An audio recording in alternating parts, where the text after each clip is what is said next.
What's up guys? Good morning, good morning. So ayan, dito kami ngayon sa San Juan Dos. San Juan Dos, General Trias. So kakain kami ni Idol. Yan yung bossing ko. Ganun. So dito kami mag-aalmusal. So ang ulam namin guys, ano? Bicol Express. Siyempre, Bicol Express. Uragon. Agang kaya natin bisa. Tabaw. Ito yung sinasabi ko sa'yo. Ayun dito. 10 peso ang kanin, 15 ang ulam.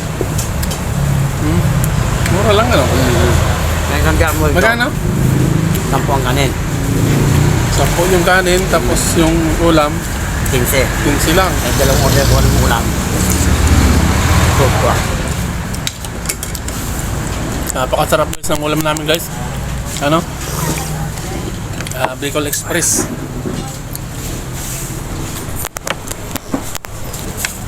Pag-vlog natin yan.